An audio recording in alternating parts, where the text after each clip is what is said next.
Qu'est-ce que fait une structure qui est au bord de cet effondrement, de ce point critique? Soit elle va voler de l'énergie ailleurs, jusqu'à ce qu'il n'y ait plus d'énergie ailleurs, soit à un moment elle accepte de s'effondrer. Les États-Unis ont plus choisi de voler leur énergie ailleurs. Mais ça marche de la même façon au niveau du système humain.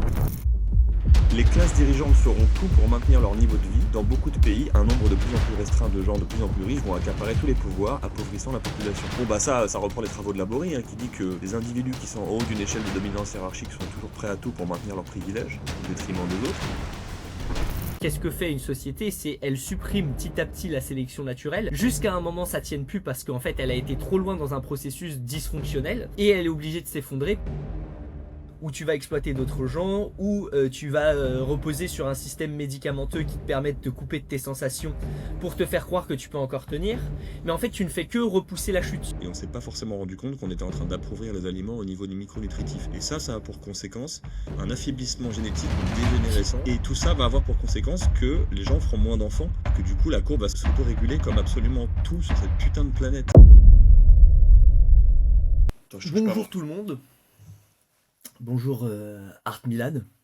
Bonjour. Mazo. Aujourd'hui, on parle d'un bouquin, c'est, alors je l'ai pas en format papier, mais c'est Thermodynamique de l'évolution, qui a été écrit par François Rodier. J'ai fini le bouquin là il y a 2-3 jours et tout ça, et je m'étais dit que c'était intéressant de faire une vidéo sur ce sujet parce que ça reprend des grands principes justement de l'évolution, du fonctionnement des sociétés, du fonctionnement individuel. Notre relation à l'énergie, parce que c'est ça la thermodynamique, c'est les lois de l'énergie qui régissent notre monde. C'est un gros morceau. Je pense que même le bouquin, je le relirai parce que c'est vraiment un gros morceau. Et cet auteur, du coup, dans son bouquin, vient expliquer justement les liens entre fonctionnement thermodynamique et fonctionnement des sociétés. Et qu'est-ce qui va mener une société à sa perte, d'un point de vue de la thermodynamique et tout ça. Ok. Donc, voilà. Est-ce qu'il développe une dimension un peu systémique des choses, ou en gros, est-ce qu'il considère que il considère une société comme un système composé de systèmes que sont les individus, ou il développe pas forcément ça? En fait, il développe d'un point de vue fractal à chaque fois ce qui se passe d'un point de vue micro, par exemple dans ton organisme avec les cellules, tout ça. Il part du fonctionnement de la cellule, Ok. fonctionnement de l'humain, fonctionnement des mammifères et des espèces, au fonctionnement global d'une société et comment elle s'organise et tout ça. Ouais, c'est Et ça en que je fait, voulais dire. un des premiers grands principes justement de la thermodynamique, c'est que toute structure s'organise pour maximiser son taux de dissipation d'énergie. Et ça permet d'utiliser au mieux l'énergie disponible. En thermodynamique, on parle d'énergie libre. L'énergie libre, c'est l'énergie que tu peux consommer pour transformer en énergie mécanique. Ouais. C'est-à-dire, par exemple, tu bouffes des aliments, c'est de l'énergie libre que tu ingurgites et tu peux transformer en énergie mécanique après pour te mouvoir et tout ça. Mais ça marche pareil au niveau d'une machine, c'est-à-dire une machine a besoin d'énergie, de chaud et de froid par exemple, qui permettent de faire des chocs dans les moteurs et de faire fonctionner le moteur d'une voiture ou ce genre de truc. Ou d'une machine à vapeur ou... C'est donc pour ça voilà, que je passe tout le temps globalement. mon temps à dire que si vous voulez avoir de l'énergie et être en pleine forme, il faut avoir de l'énergie qui rentre dans le système. Alors ensuite, vous allez la transformer d'une forme à une autre, de préférence avec un bon rendement, avec des pertes limitées, et ensuite vous allez pouvoir mobiliser l'énergie que vous aurez à disposition. Mais si tu comprends pas les principes de thermodynamique, si tu comprends pas Lavoisier, rien ne se perd, rien ne se crée, tout se transforme, tu peux tomber dans une pensée magique où tu crois que tu peux être en pleine forme sans dormir suffisamment, sans te nourrir suffisamment, etc., etc. Ou sans respirer, quoi, sans avoir suffisamment d'oxygène. En fait, quand tu C'est reviens sur ça, les basiques, ton énergie vient de quelque part, quoi. Et c'est ça. cette énergie que tu reçois, déjà, elle est limitée par l'environnement, c'est-à-dire que tu peux pas. Il n'y a pas de l'énergie à l'infini. Il y a beaucoup d'énergie. On va voir justement quelles sont les conséquences d'un point de vue planétaire, consommation, tout ça et tout. C'est-à-dire avec cette fameuse phrase, on ne peut pas consommer infiniment dans un monde fini. Et voir un petit peu pourquoi c'est de la connerie à un endroit. Et en même temps, il y a quand même quelque chose Ouais. d'intéressant à prendre. Donc oui, tu peux pas consommer de l'énergie à l'infini. Ta capacité de digestion et d'ingurgitation de ton énergie est limitée. C'est-à-dire qu'au bout d'un moment, tu vas recracher. Si jamais tu manges trop, et tu vas juste plus aller aux toilettes et puis ça s'arrête là.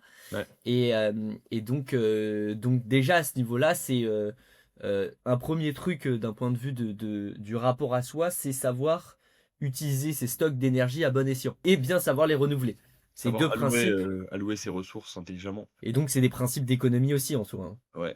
Bien sûr, bien sûr, bien sûr. Économie et santé, même combat. Derrière, c'est de l'énergie transformée. Et j'imagine que tu vas aussi parler d'entropie et du fait que quand tu transformes l'énergie d'une forme à une autre, il y a forcément une perte sous forme d'entropie et que du coup, bah, ça provoque ça augmente le chaos dans un système et donc ça fait vieillir le système. Si on prend un système humain, si tu veux aller chercher de l'énergie dans ton environnement, la transformer sous forme d'ATP pour ensuite pouvoir performer, bah, il y aura de l'entropie, L'ATP, il y aura du c'est vieillissement cellulaire et donc bah, tu voilà, vieillis, quoi, tu te dégrades. Bon, on est peut-être sur le point de réussir à inverser le vieillissement cellulaire, hein, à voir, mais pour l'instant, on n'a pas encore très bien réussi, quoi. l'ATP pour, les auditeurs, c'est, adénosine triphosphate. C'est ce que produisent les mitochondries justement, les mitochondries qui sont des petites centrales en réalité à énergie. On Mmh. a tous vu ça en je sais plus, c'était en quoi? En quatrième, en troisième, en SVT? Moi, c'était en 1er Ah, S, OK, ouais, c'est peut-être beaucoup plus tard et c'est ce qui te permet, bah, d'avancer quoi dans la vie, c'est-à-dire c'est ce qui te permet de fabriquer ton énergie. ouais, Je vais commencer par lire un petit passage que je t'avais envoyé. ouais, Soit vas-y. je le lis, soit tu le lis, mais le passage est vraiment bien. Tu Bah, préfères que je l'ai moi. Ah oui, ouais, tu me je l'avais te l'ai envoyé, bah, envoyé attends, par message donc je vais le lire. OK. Ouais, que c'est d'actualité en plus. Alors, il est utopique d'essayer de prévoir exactement ce qui va se produire. Ce qui est clair, c'est que des crises importantes vont affecter l'humanité tout entière, parce que les plus développés, les États-Unis et l'Europe, seront les premiers affectés. Alors peut-être déjà on peut segmenter, tu vois le truc pour, soit Bah, tu quand lis il dit tout il d'un est coup. utopique d'essayer de prévoir exactement ce qui va se produire, ça veut dire que on ne sait jamais comment les choses vont évoluer. On peut faire des prévisions, on peut faire des statistiques, mais on n'est jamais sûr. Bah, Quand ils c'est-à-dire disent... que Vas-y, vas-y. les statistiques se basent par rapport à des données qu'on a et par rapport à un nombre de tu prends des variables, tu étudies le passé, tu regardes ce qui a des chances de se passer dans le futur par rapport à ton passé. Mais déjà, ça nous indique pas ce qui va se passer dans le sens où il peut y avoir du renouveau. Ça, c'est ce sur quoi incite énormément Taleb, c'est-à-dire que il y a des, tu peux voir des patterns se dessiner, mais ça ne te dit pas exactement ce qui va se passer. C'est-à-dire que le passé ne prédit pas l'avenir en réalité. C'est pas parce que le soleil s'est levé tous les jours depuis 10 000 ans qu'il va se lever demain. Et c'est le principe justement là des signes noirs et des événements complètement imprévisibles que décrit Taleb. Et aussi, il est utopique d'essayer de prévoir globalement ce qui va se produire dans un système ouvert de toute façon. C'est-à-dire que dans un système ouvert, bah, c'est en thermodynamique d'ailleurs qu'on parle de système fermé et système ouvert. D'un point de vue de la thermodynamique, un système ouvert, c'est un système justement qui reçoit de l'énergie, qui est alimenté en énergie, et donc son entropie n'augmente pas forcément. En l'occurrence, Euh, la Terre est un système ouvert puisqu'elle reçoit de l'énergie du Soleil. c'est ça, c'est ça, c'est ça. Et un système fermé, c'est un système justement où bah, qui est fermé quoi, concrètement. Et donc dans un système ouvert, généralement, ça c'est pas forcément d'un point de vue de la thermodynamique, mais dans un système ouvert, globalement, c'est un système avec un nombre de variables énorme, enfin une immensité du nombre de variables. Et dans un système fermé, le nombre de variables est mesurable. Mais dès que tu arrives dans des systèmes très complexes, chaotiques, bah en fait, prévoir ce qui va se passer, on a du mal à prévoir la météo dans une semaine, alors prévoir le climat dans 20 ans ou 30 ans, on est naze. Je trouve que le meilleur moyen de se rapprocher, enfin de faire des prévisions qui ont plus de chances de s'avérer correctes quand on observe un système complexe, c'est quand même de comprendre les grands principes, les principes premiers, en Mhm. l'occurrence la thermodynamique. Si on essaye de se baser sur des règles ou qu'on observe des choses qui se sont déjà passées pour essayer de faire des projections, etc., on peut dépenser beaucoup d'énergie pour essayer de prévoir des choses qui ont peu de chances d'être exactes, quoi. C'est se concentrer sur la structure des cycles. Ouais, ouais, ouais. Bon, je continue. Donc il est utopique d'essayer de prévoir exactement ce qui va se produire, du Donc, ce coup. qui est clair, c'est que des crises importantes vont affecter l'humanité tout entière parce que les plus développés, les États-Unis et l'Europe, seront les premiers affectés. Les autres pays seront d'autant plus rapidement affectés que leur économie sera plus avancée. Encore endormi et peu conscient des réalités, le cerveau global de l'humanité va inéluctablement traverser une période de cauchemar. L'épuisement des ressources minières et pétrolières fait qu'il sera de plus en plus difficile de maintenir en état les structures complexes de nos sociétés actuelles. Alors ça, c'est important. Les structures complexes de nos sociétés actuelles tiennent parce qu'on a eu pendant longtemps un accès facilité à de grandes quantités d'énergie. Si l'énergie qui rentre dans le système diminue, alors maintenir ces structures complexes, ça va être beaucoup plus compliqué. Bah, au bout d'un moment, c'est le coût de main. Plus une structure grossit, plus son coût et son besoin énergétique est élevé. Donc dans un Et contexte où le prix de l'énergie augmente et l'énergie se raréfie, eh ben Mhm. ça ne tient plus. Et c'est ce qu'on est en train et, d'observer en ce moment. On tourne cette vidéo au moment où le détroit d'Ormuz est fermé par l'Iran et où le pétrole a spike de 60 $ à 120 $ en l'espace d'une semaine. Enfin, C'est le nouveau choc pétrolier, quoi. C'est marrant qu'on tourne ça maintenant. Ouais. Et ce mec a écrit le bouquin en 2012. Ensuite, ça dit: «Les classes dirigeantes feront tout pour maintenir leur niveau de vie. Dans beaucoup de pays, un nombre de plus en plus restreint de gens de plus en plus riches vont accaparer tous les pouvoirs, appauvrissant la population.» Bon, bah ça reprend les travaux de Laborie, hein, qui dit que les individus qui sont en haut d'une échelle de dominance hiérarchique sont toujours prêts à tout pour maintenir leurs privilèges, au détriment des autres. Ça s'observe assez facilement aujourd'hui quand on est un minimum lucide et qu'on n'est pas trop bercé dans nos névroses et qu'on veut pas voir le réel, en fait. Mhm. Les soulèvements sociaux vont se multiplier, ils seront réprimés par des gouvernements de moins en moins démocratiques, voire totalitaires. Les chefs d'État seront de plus en plus déconsidérés. Bon, bah, on l'a vu avec les gilets jaunes, on l'a vu en Iran récemment. Bon, allez, je lis tout parce que sinon on va passer une demi-heure dessus.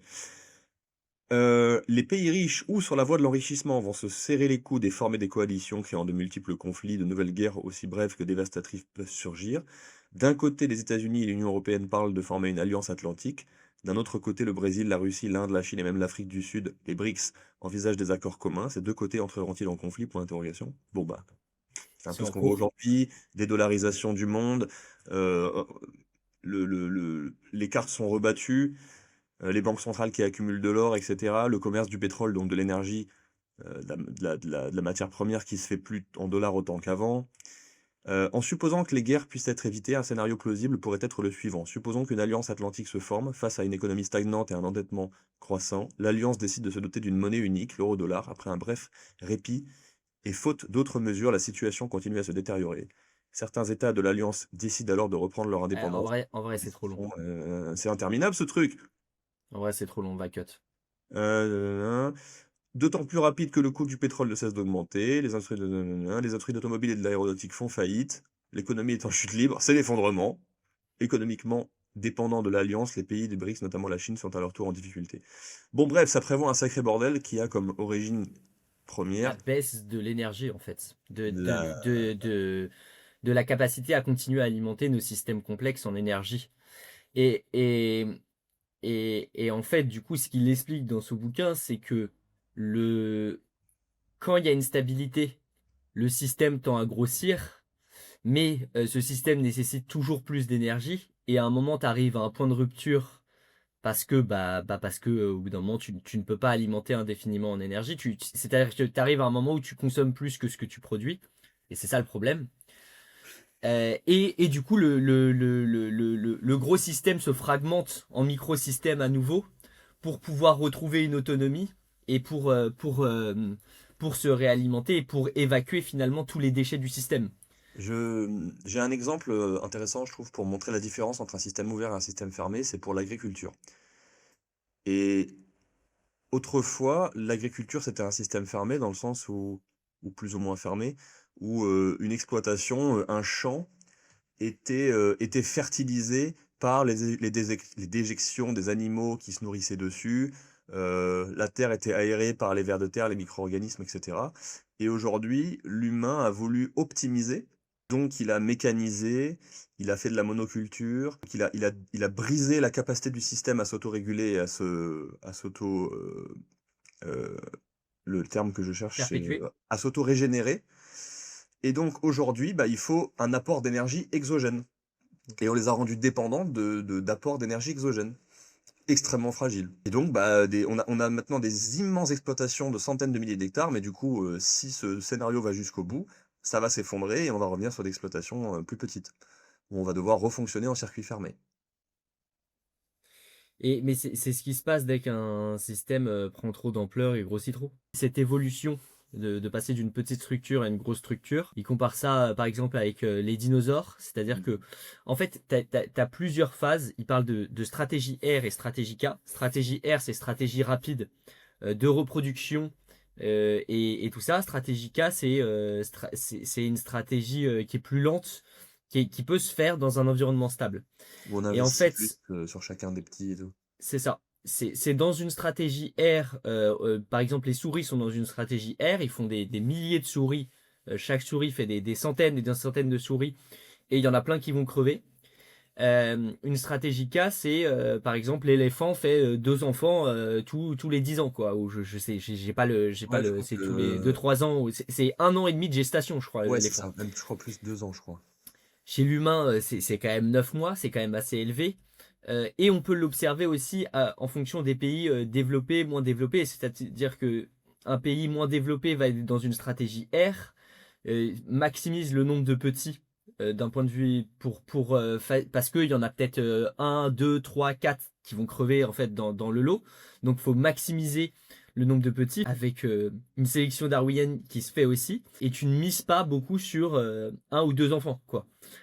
Contrairement à ce qui se fait un peu plus maintenant en Occident ou quoi, où tu fais 1 ou 2 enfants et puis tu mets toutes les ressources dessus. Et donc ces différentes stratégies de reproduction correspondent à justement la quantité d'énergie que tu as à disposition. Parce que justement, si tu as une quantité d'énergie abondante, bah, tu vas pouvoir être dans une stratégie K, où tu prends ton temps, où tu fais attention, parce que tu sais et que tu vas bien pouvoir nourrir tes petits, en gros.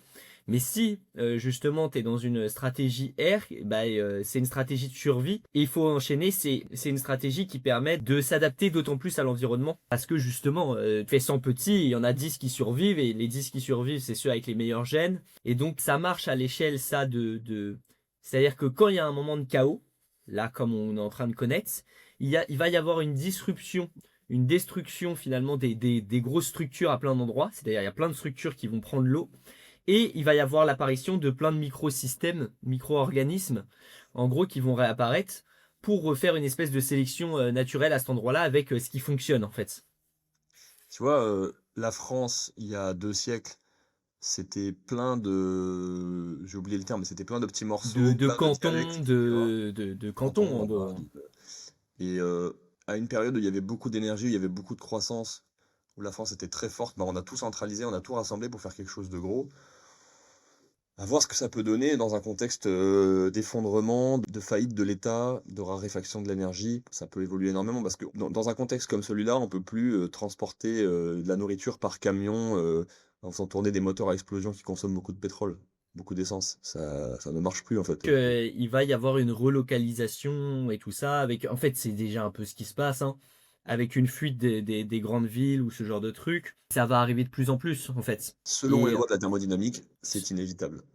c'est ça, c'est ça, c'est ça. Ouais, du coup, ces stratégies, elles sont intéressantes à ce niveau-là. On voit que les gros organismes, en fait, s'adaptent moins bien, moins facilement, moins rapidement. C'est pour ça que les dinosaures ont disparu à un moment pour laisser place à des organismes plus petits qui dissipaient mieux l'énergie. C'est pour ça que l'homme de Néandertal a en grande partie disparu parce que il s'adaptait moins bien à son environnement que Homo sapiens en fait. Après il y a des gens qui sont, je crois, on retrouve jusqu'à 15% de Néandertal chez eux ou quoi. Donc il y a eu des fusions, Des hybrides. une symbiose qui s'est fait entre Homo sapiens et l'homme de Néandertal. Et justement, c'est intéressant parce qu'il parle de comment se construit un environnement et comment se construit une société. C'est-à-dire que d'abord, tu fais une sélection naturelle au niveau des gènes. C'est le premier pas. Donc ça, c'est ce qui se passe chez les plantes, chez les animaux, chez l'humain. Et après, à ça, c'est venu se superposer une sélection naturelle au niveau de la culture. D'où émerge une culture. Il retrace tout ça. Ok. En gros, la culture émerge par exemple, toi, tu as un besoin de fer, moi, j'ai un besoin de blé. On est complémentaires, on va du coup créer un business ensemble, on va échanger et tout ça, on va commencer à faire du troc. Et donc là, il y a une symbiose qui se crée. Et en fait, la culture émerge en grande partie de cette symbiose. C'est-à-dire que tu viens échanger avec le voisin, il y a une symbiose qui se crée, donc tu viens rencontrer l'autre, tu crées une culture, une micro-culture commune en soi.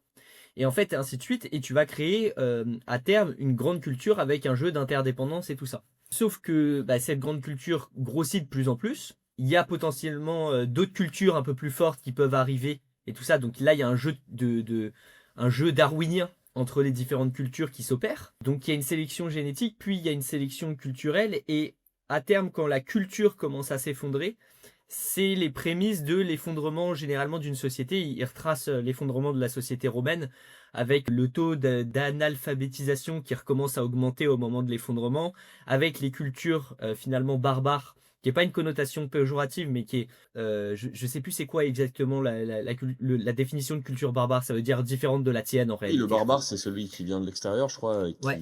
qui est pas de la même culture, quoi. Et donc il y a cet impact à cet endroit-là. Et il explique qu'on commence par collaborer jusqu'à ce que finalement il n'y ait plus assez de tissu social commun, de culture commune pour avoir une incitation à collaborer. Donc là, on arrive dans une période où les gens commencent à se baiser d'autant plus les uns les autres. Et concrètement, moi, je pense que je le vois, tu vois, même au niveau du business, de ce qui peut se faire et tout. Il y a un truc de l'ordre de sauf qui peut, tu vois. Bien sûr. Et C'est donc, terrible, mais il y a un niveau de violence qui augmente. Comme les gens ne partagent pas la même culture, n'ont pas le même père commun, ils en ont plus rien à foutre tu vois, de sneaker. finalement, de sneaker entre eux, clairement. Ouais. Et de ça va réémerger des formes de socioculture, après, des groupes de gens qui vont se réassocier justement par rapport à la difficulté. On voit à chaque fois émerger ça, c'est-à-dire que dès qu'il y a de la difficulté qui revient, les gens se remettent aussi, après cette période de on sneak entre nous, à recollaborer entre eux. C'est-à-dire que c'est des phénomènes qu'on voit émerger en même temps à peu près. Et, et on peut le voir notamment au niveau de la religion, c'est-à-dire qu'il y a un retour de la religion, notamment en France, avec le nombre de baptisés qui va augmenter ou ce genre de trucs, parce que en fait les gens ont peur, donc ils vont se remettre dans des groupes ou des trucs comme ça. Et donc il y a des nouvelles aussi sociocultures qui peuvent émerger, ou des anciennes où les gens vont aller se Ouais. regrouper autour d'une socioculture Bah oui, existante. toute socioculture qui est adaptée aux nouvelles exigences du contexte va retrouver de la force. Guerre en Ukraine, la socioculture wokiste se retrouve totalement inadaptée au contexte et donc ça disparaît, quoi. C'est Et intéressant parce que du coup, tu as parlé de génétique et de mémétique. Enfin, la la mémétique, sélection c'est des gènes et la sélection des sociocultures. La ouais. sélection des sociocultures, c'est de la mémétique finalement. Et ça m'a fait penser à un truc, c'est que quand on comprend ça, quand on comprend la thermodynamique, on réalise malheureusement que le multiculturalisme, bah, ça ne peut fonctionner que quand il y a beaucoup d'énergie, d'énergie à disposition, de croissance et que tout va bien et qu'il y a de la stabilité. Et dès qu'il y a un peu de chaos et de manque d'énergie, le multiculturalisme, ça vole en éclats et ça Mais en provoque fait, du... le multiculturalisme arrive précisément quand il commence à manquer d'énergie. Parce que on voit une stabilisation du nombre d'un point de vue démographique, tu vois. Rien que le fait que au bout d'un certain seuil, les gens commencent à faire moins d'enfants, bah du coup tu fais de l'import d'immigrés, donc il y a une nouvelle socioculture qui arrive pour faire continuer à tenir le pays. En fait, c'est un flux Oui, d'énergie que tu fais c'est arriver. ça. L'immigration en France pour payer des impôts, pour financer les retraites, c'est un apport d'énergie exogène pour faire tenir un système hyper énergivore. Ouais. C'est juste ça. C'est exactement comme l'exemple de l'agriculture. Je sais pas Ouais, si on peut ouais. comparer les immigrés à de l'engrais azoté. Je pense Bah, que... à l'échelle d'un pays, c'est un peu ça. C'est tu fais venir un flux que tu peux remplacer en partie par la technologie. Et en réalité, pour moi, cette question, elle est abordée aussi comme de la merde, parce que tu pourrais te dire que, en fait, il suffit, t'as pas forcément besoin de plus de personnes, mais à la limite de personnes qui produisent plus. Mais ça nécessite donc quand même une plus grande quantité d'énergie. C'est-à-dire que tu peux avoir en réalité sur le système de retraite, tu pourrais avoir 3 retraités pour un travailleur si le travailleur produit 5 fois ce que le mec faisait à l'époque grâce à la technologie et tout. Tu vois, il n'y a pas besoin d'avoir une linéarité de 1-1 en Non, bien soi. sûr.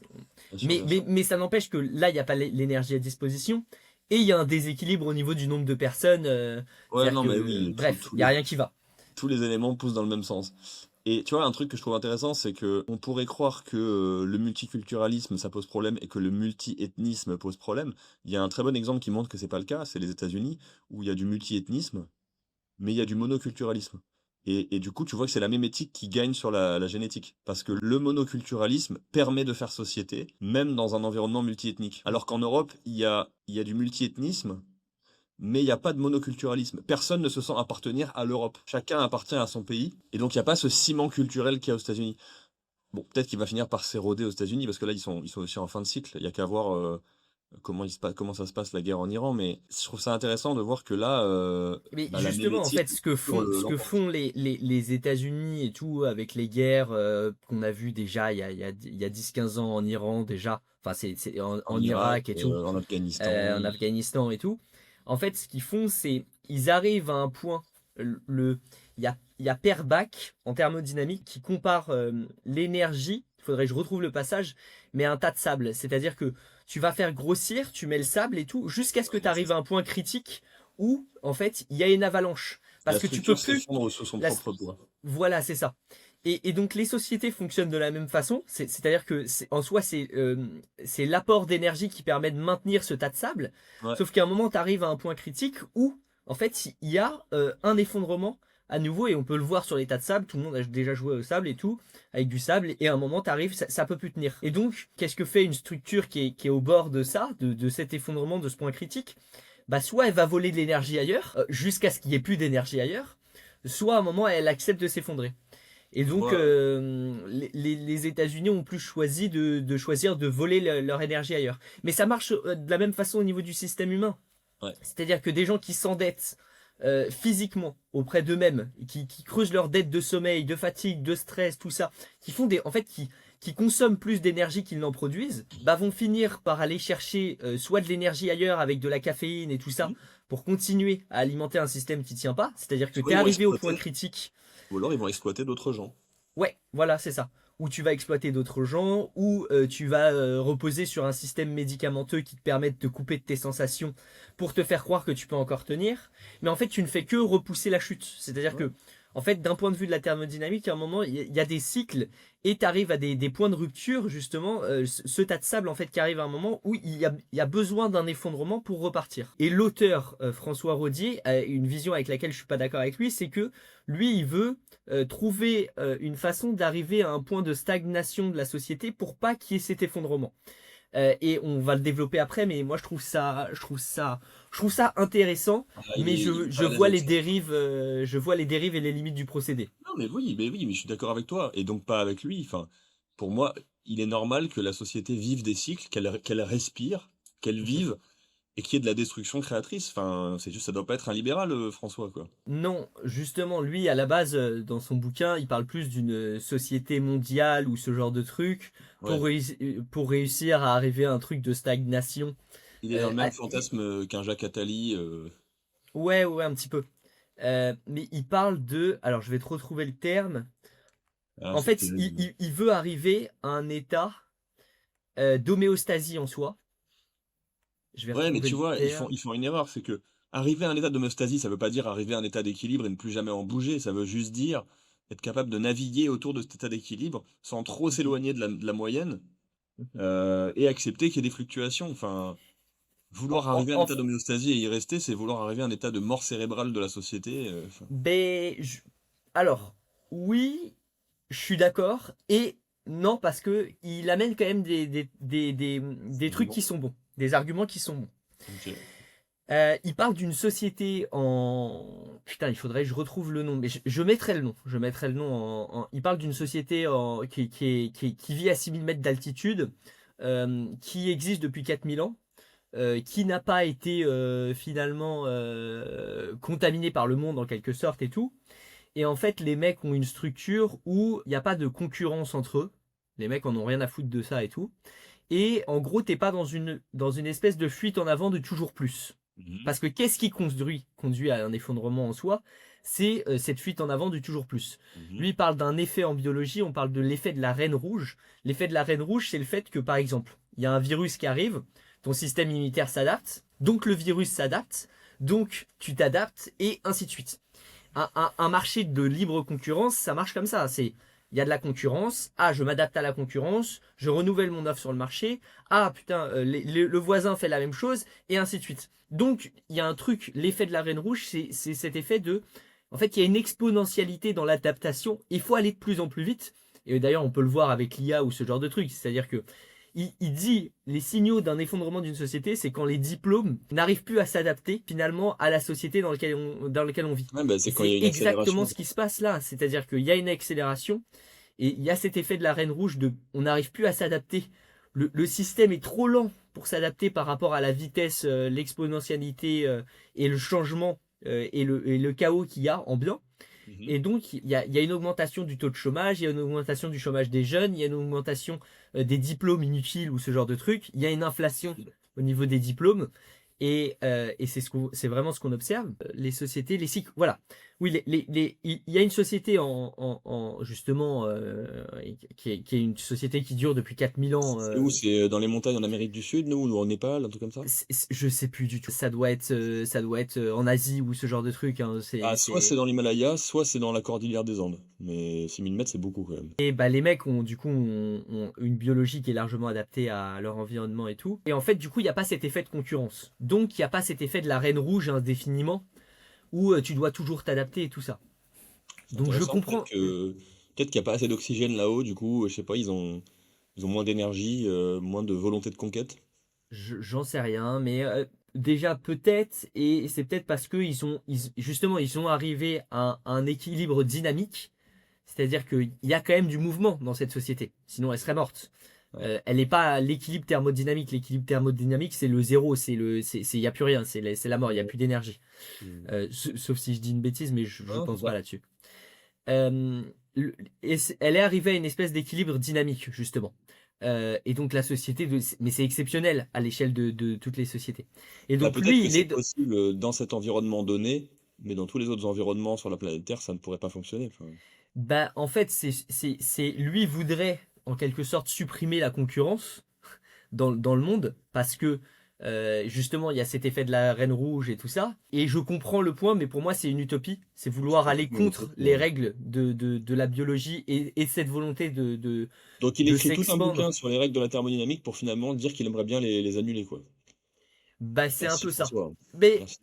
en même temps, les annuler et il observe à l'échelle d'une petite société que bah, c'est possible qu'une société vive, tu vois, sans être dans cet effet de toujours plus.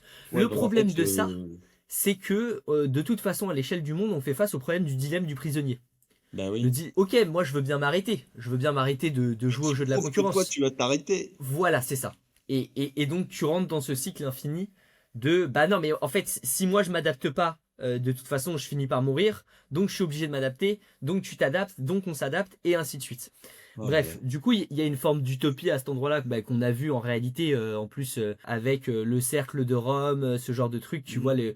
les Davos ou quoi, où les mecs veulent une espèce d'unification globale, une espèce de monoculture ou quoi, où ils viennent fragmenter tout ça pour avoir cette espèce d'union, mais avec des dérives de les mecs ont en gros un plan pour toi, pour la réalité et tout ça, et donc vont t'imposer une façon de vivre et tout ça, vont justifier des contrôles.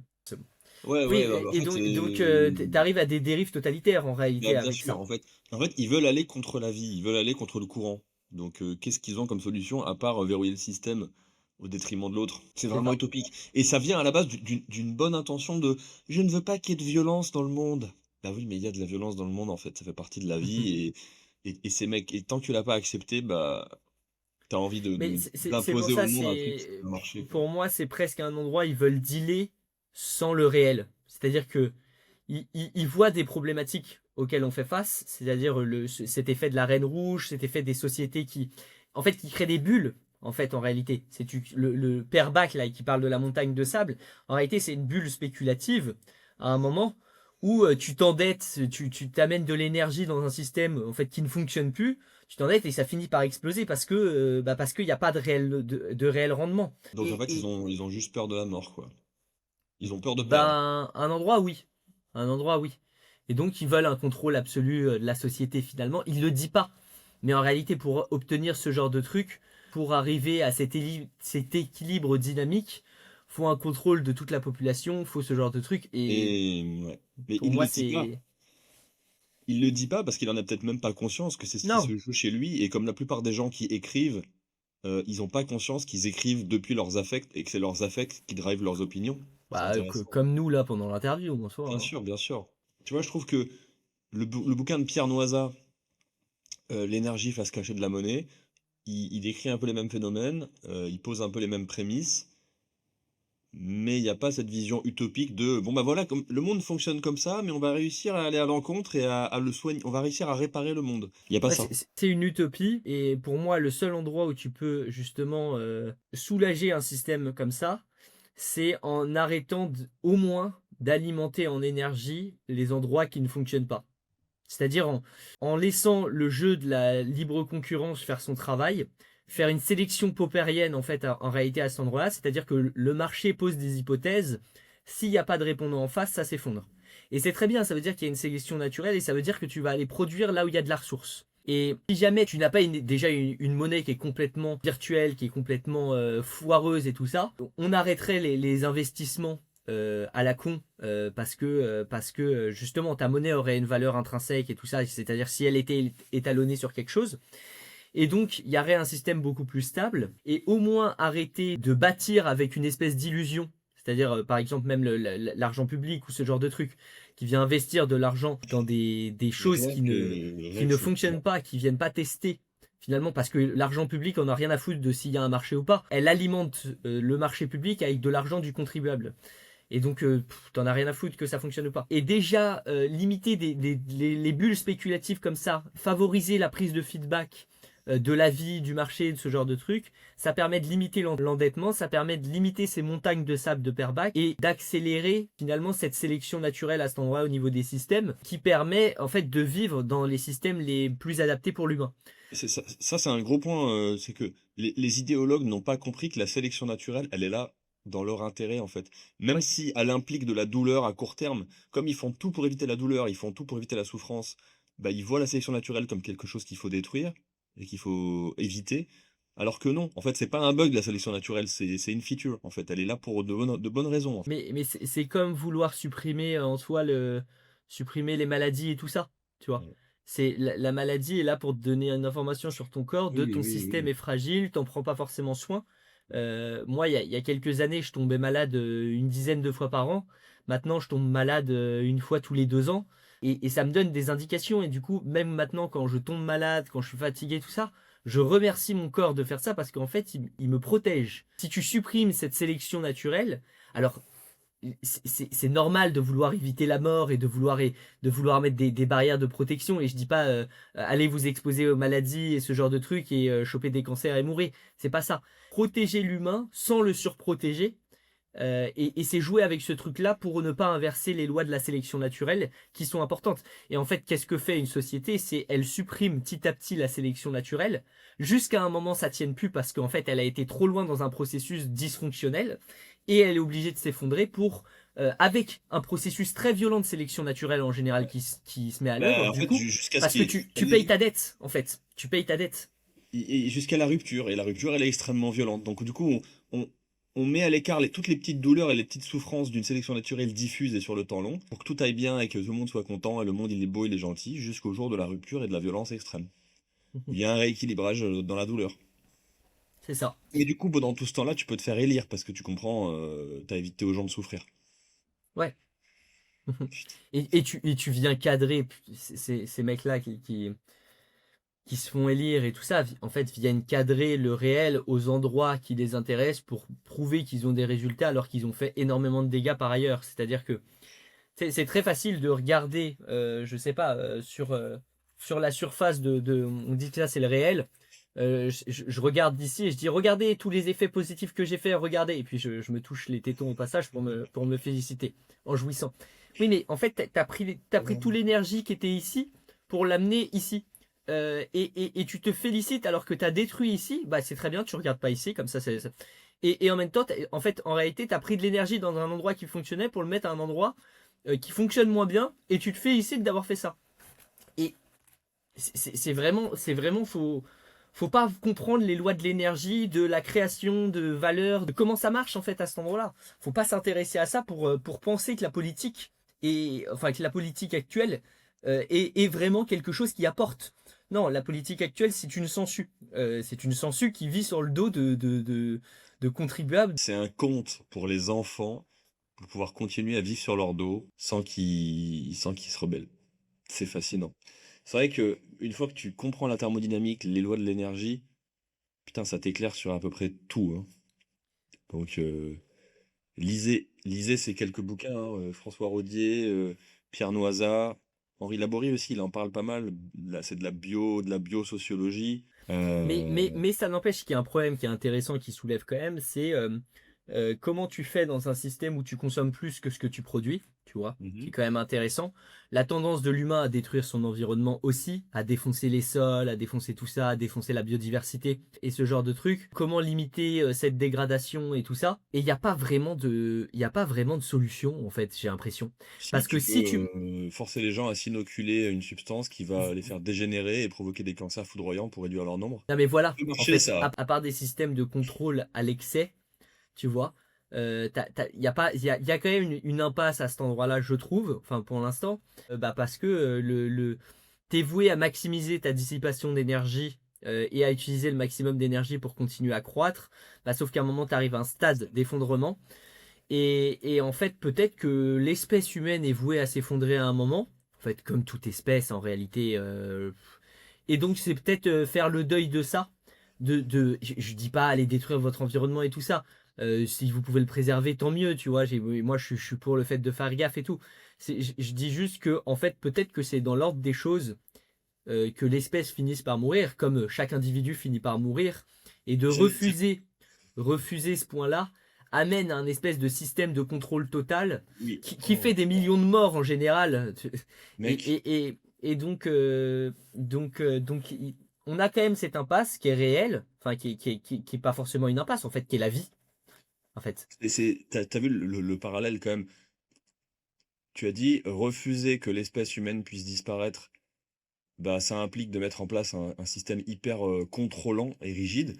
C'est pareil à l'échelle de l'individu. Mais L'individu, en plus, ça qui veut l'empêche se même pas hein, au passage. non, ça ne l'empêche pas, mais tu vois, l'individu qui veut se biohacker pour vivre, éternellement, bah, il va mettre énormément de contrôle dans sa vie, un peu comme, Brian Johnson Mm. et refuser le 1er refus, c'est le fait de refuser que l'humanité puisse ne pas être en croissance.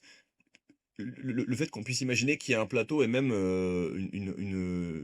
une baisse de la quantité d'énergie consommée, bah, c'est vrai à l'échelle d'une société, ça peut être vrai c'est vrai aussi à l'échelle d'un humain. C'est, le fait d'accepter qu'on n'est plus sur une pente ascendante. Quand on est un mec et qu'on a passé 30 ans, par exemple, d'accepter que, bah, physiquement, on va décroître jusqu'à la fin de sa vie. Mhm. Voilà. Ouais. Tu vois? Enfin, dans les 2 cas, on n'accepte pas ça parce que, nos Mais gènes ne parce vont que pas ça ouvrir. fait mal, ça fait trop mal. C'est Mmh. la plupart des gens n'ont pas l'amour propre suffisant pour se faire un câlin à cet endroit-là, du fait que oui, ça va disparaître. Et veulent Ouais. faire les choses pour une espèce d'éternité qui n'existe pas à un certain endroit. Enfin, qui n'existe pas à l'échelle de notre espèce, qui n'existe pas à l'échelle individuelle. Et c'est un manque de connexion au présent aussi, ça, hein, mais bref. Ça me rappelle à quel point, bah, finalement, le travail de fond et le travail sur soi, c'est à la base de tout, hein. Tu peux pas construire une société, Mais tu fais à l'extérieur ce que tu te fais à l'intérieur. Donc si jamais tes solutions c'est de t'auto-optimiser pour fuir la mort, bah tu vas essayer de faire ça à la société, quitte à la maltraiter et quitte à te maltraiter toi. oui. Donc c'est ça le problème des dérives face à ce genre de conclusion, quoi. C'est que en plus en général tu prends ta carte pour le territoire.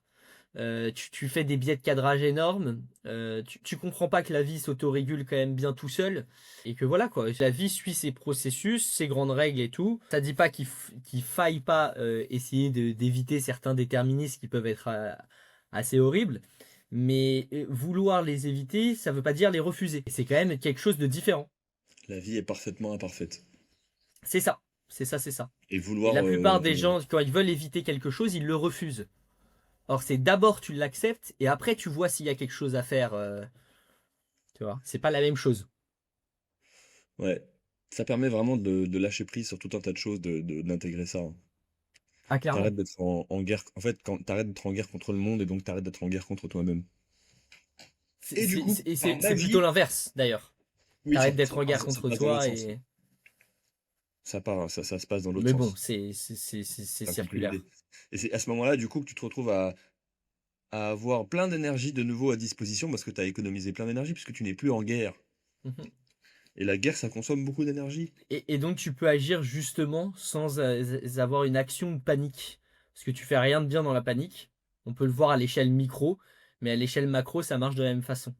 Et en fait, en réalité, la plupart des gens qui prennent des décisions n'ont pas fait de thérapie, d'introspection, ce genre de trucs.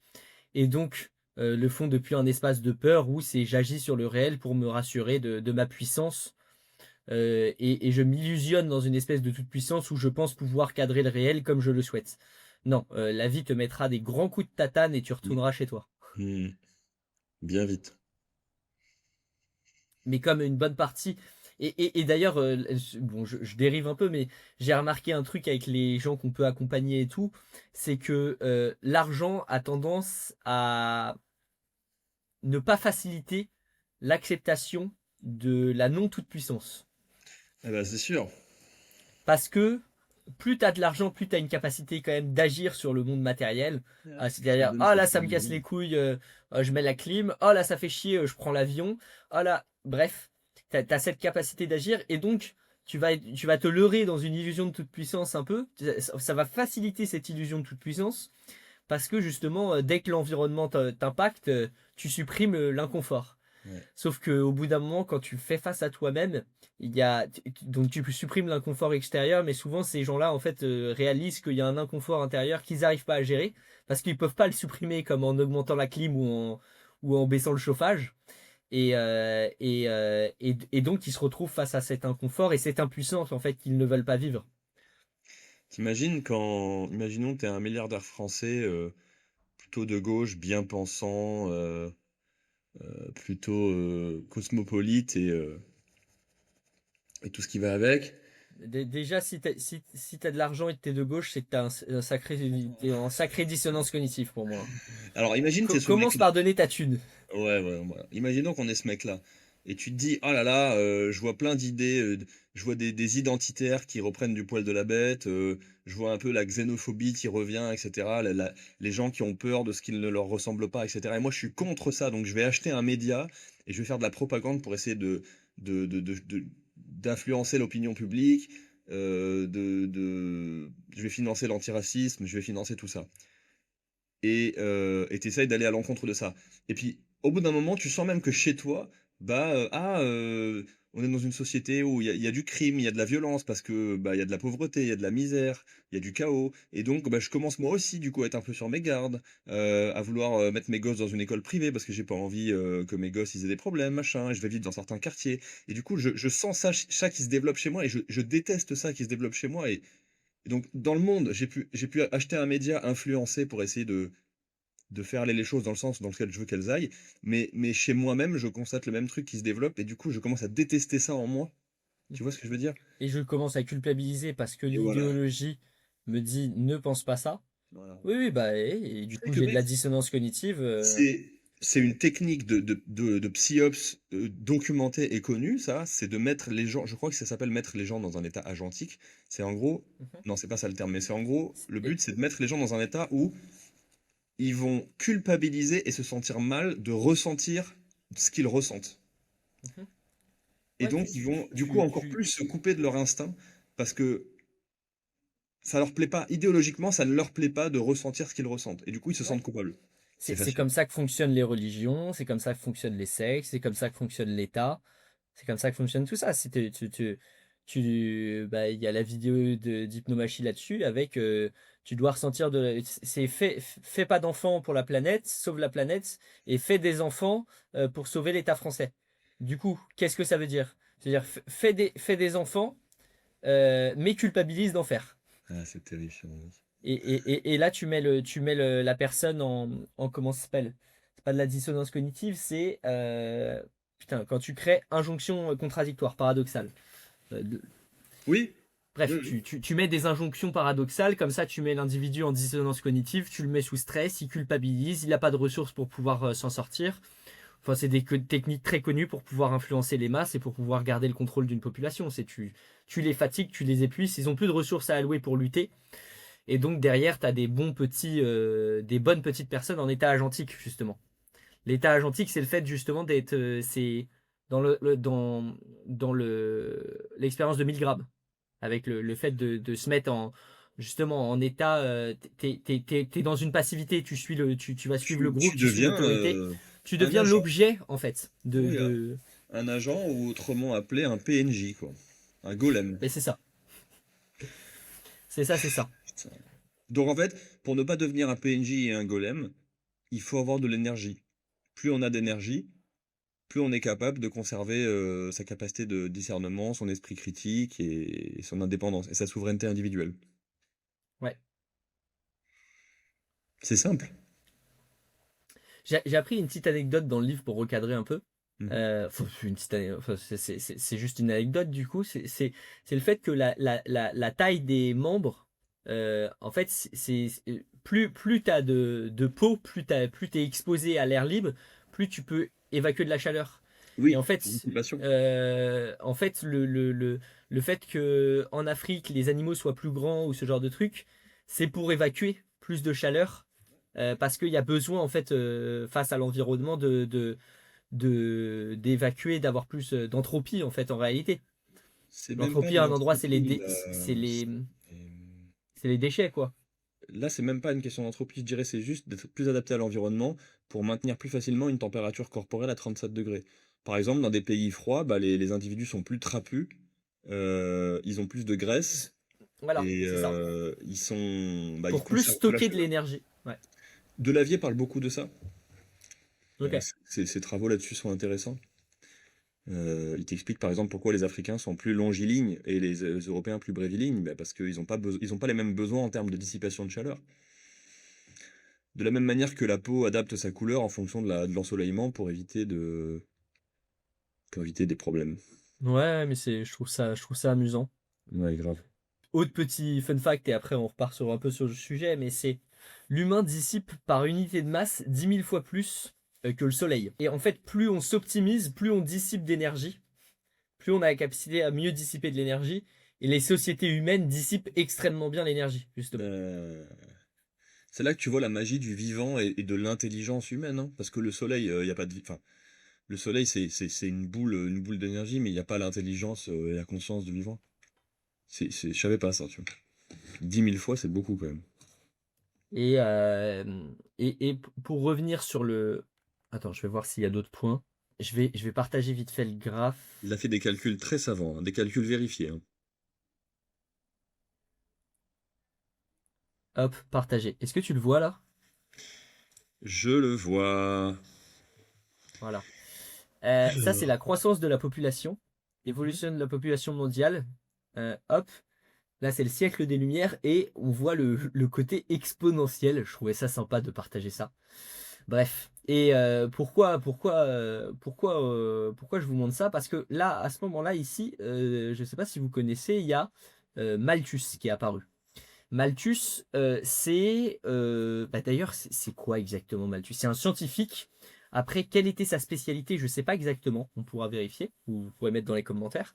Mais quoi qu'il en soit, Malthus, il est connu pour ses travaux sur la population où en fait, il a fait paniquer, c'était un, si je dis pas de bêtises, il était anglais, il a fait paniquer à peu près, enfin une bonne partie du monde aristocratique et tout ça à l'époque, parce qu'en fait il a fait des calculs pour montrer que la population grossissait à une vitesse exponentielle, sauf que ta capacité à produire de l'alimentation, c'était pas le cas, jusqu'en fait à l'invention en réalité de la machine agricole qu'il ne pouvait pas prévoir, et en réalité s'il y a une exponentialité de la population, c'est qu'il y a une exponentialité de l'énergie disponible. Donc ce n'est pas comprendre qu'il y a que ça va stagner à un moment, oui, mais ça va stagner le moment où en fait l'énergie ne sera plus disponible. C'est-à-dire que quelque chose continue de grossir tant qu'on le nourrit. Et donc il avait pas compris ces principes de la thermodynamique déjà. Et du coup, selon ses calculs, bah, la population, il y allait avoir des famines énormes ou ce genre de trucs. Bah oui, bah, parce qu'en fait, il a pris justement, comme tu as dit, sa carte pour le territoire. Il pensait que ses calculs décrivaient la réalité, alors qu'il il a pris 4 variables dans ses calculs. Or, le monde est d'une complexité absolue quand tu es dans un système ouvert. Et il disait, on va droit dans le mur si c'est comme ça, oui, mais sauf que du coup, ta carte n'est pas le territoire et donc tes calculs ne prédisent pas l'avenir. Et c'est au nom de calculs d'ingénieurs, de pseudo-ingénieurs qui n'ont pas compris justement que leur carte n'était pas le territoire, qu'on prend des décisions derrière eugéniques ou ce genre de trucs, qu'on décide de faire des contrôles de population. D'ailleurs, les travaux de Malthus ont énormément été appréciés par les nazis ou ce genre comme c'est bizarre. Mais Mais c'est Ok. normal parce que t'es perdu dans ta carte et tu penses que tu dois contrôler le réel pour sauver le réel. Parce que tu n'as pas, comme on a dit, sublimé tes angoisses de mort. Et Hmm. donc, tu réalises pas que le monde est bien fait, est bien régi par des lois et tout ça. Et que si effondrement il y a, c'est pour qu'il y ait un renouveau. C'est comme le phénix en fait. Le phénix meurt pour qu'il renaisse de ses cendres. Mais une société, c'est pareil. S'il y a effondrement d'une société, c'est pour qu'elle renaisse de ses cendres. Et pas forcément, c'est pour laisser place à d'autres espèces, c'est-à-dire l'humanité. Il n'y a pas, il y a pas, il y a pas une table de la loi avec Dieu qui est arrivé qui nous a dit tu vivras éternellement dans ce jardin d'Éden où tu pourras. Non, en fait, on fait partie des espèces comme les autres espèces.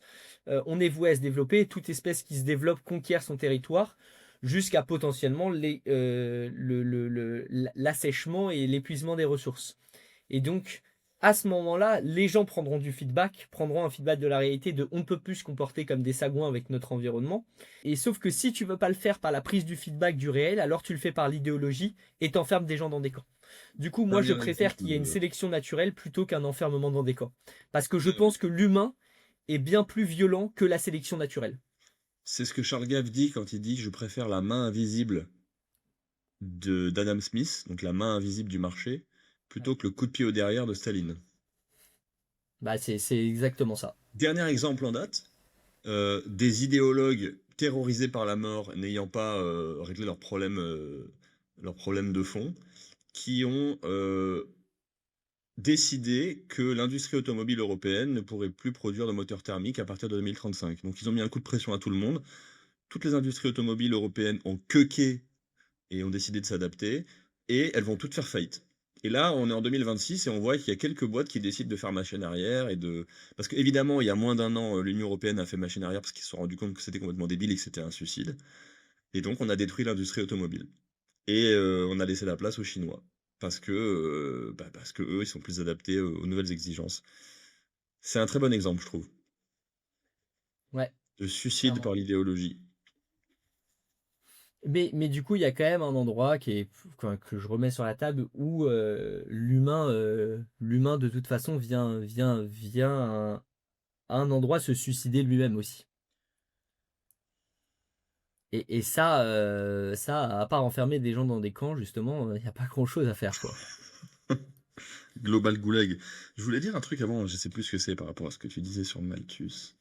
Oui, si, Mais par rapport à la courbe ce que qui tu est as marrant, montrée. c'est que il voit Malthus, ce mec, François Rodier parle de Malthus, parle de ça, et après fait les mêmes erreurs.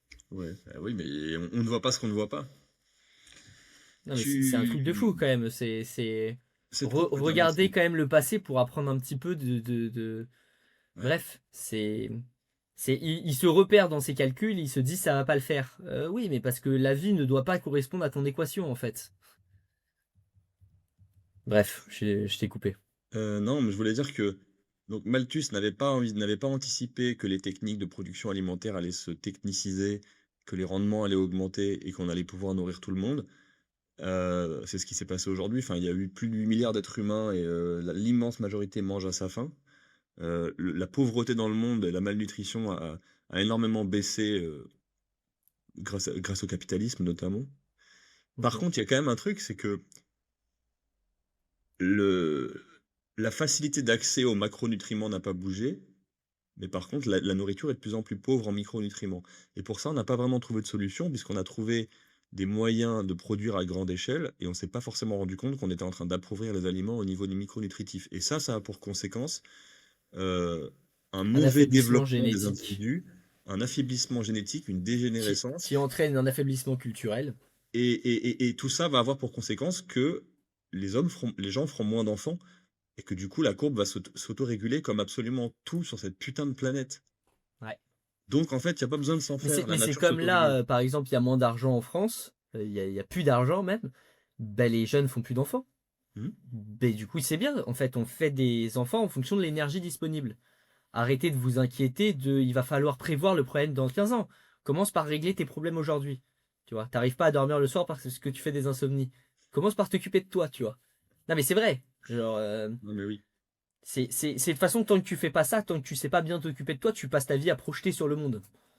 Tant que tu sais pas t'occuper de tes peurs, tu passes ta vie à projeter sur le monde et à vouloir que le monde change pour ne pas faire face à tes angoisses.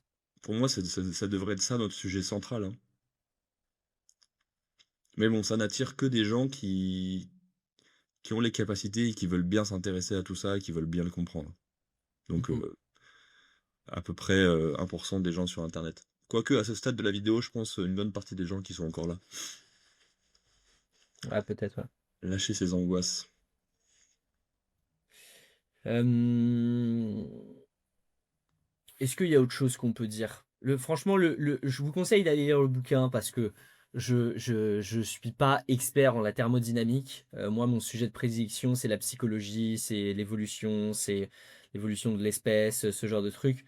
La thermodynamique, c'était un angle en plus pour traiter des sujets que je connais déjà. Mais je suis, enfin, moi, je me suis attelé pas mal de temps au livre et j'ai pas tout compris. Il y a des points en thermodynamique que, enfin, c'est pas intuitif encore, donc je vous invite vraiment à aller lire le bouquin. Ça va venir, Euh, mec. j'ai passé du temps et je vais continuer à passer du temps parce qu'il y a vraiment une structure à prendre en fait, Ouais. qui est super intéressante. Euh, En tout cas, si vous voulez creuser ce domaine, il y a Ilya Prigogine. Ilya, ça le s'écrit site. Ouais. Y-I-L-A, Y-L-I-A ou I-L-Y-A. Et plus récemment, François Rodier, Pierre Noisa, l'énergie face cachée de la monnaie. Et, et un livre qui peut aider aussi à comprendre la systémique, et donc à encore mieux comprendre la thermodynamique, c'est Le Macroscope de Joël de Rosnay. Rosnay, R-O-S-N-A-Y, qui est un Ouais, Français. toi, t'avais lu ça là-dessus. Ouais. Moi, vraiment, ce qui m'a permis de comprendre tout ça, c'est des bouquins qui parlent de systémique, des bouquins qui parlent de biologie et la thermodynamique. Et ce triptyque-là te donne une grille de lecture d'une richesse. En fait, ce triptyque Et d'ailleurs, te donne la grille de lecture qui te permet d'accepter que tu comprends pas. C'est tout. D'ailleurs, oui, quoi? oui, c'est vrai. Et en même temps, les gens peuvent se retrouver un peu démunis avec, mais putain, mais du coup, comment on fait face à ces problématiques? Bah, il y a quand même des moyens d'agir sur des systèmes complexes. Et c'est d'ailleurs la vidéo qu'on a fait en partie, qu'on a fait à deux ou j'ai fait tout seul. Laquelle? Justement, comment agir sur les systèmes complexes. Ah, je sais pas encore si je l'ai fait. C'est une vidéo que tu as faite sur le Bref. circle pour les clients? Non, non, non, c'est une vidéo que j'ai faite, mais j'ai pas posté, je pense. Ah, Bref, du coup, il y a cette vidéo qui va arriver pour comment agir sur un système complexe sans le détruire, parce que c'est quand même. ouais. C'est-à-dire Ah, que mais l'humain est un c'est une système vidéo qu'on a fait complexe. tous les deux. Ah non, on a Ok, fait une oui, vidéo c'est tous ça. les deux sur les problématiques liées à l'État. Mais ça, sur Ouais. les systèmes complexes, tu l'as fait tout seul. Ok, ok, ok. Bref, je vous invite à aller voir les vidéos, je vous invite à vous abonner, partager, liker. N'hésitez pas à poser vos questions, à nous contredire si jamais on a fait des erreurs, euh, à nous insulter si jamais vous ne nous aimez pas. Ça N'hésitez serait. pas, vraiment, n'hésitez pas. Ouais, faites-le, ça booste les commentaires. Moi, ça. Et puis, je deviens de plus en plus anti-fragile grâce à ça. Donc, vraiment, toute critique est bonne. Et voilà, voilà, voilà. Je vous fais des gros bisous. Abonnez-vous à la chaîne Adoméos, à la chaîne Timothée, à la chaîne Adoméos Témoignages et à la chaîne Sous Pression Podcast. Voilà, à toutes les chaînes. Les envahisseurs de YouTube. Comme ça, dans Allez, toutes vos notifs. ciao tout le monde.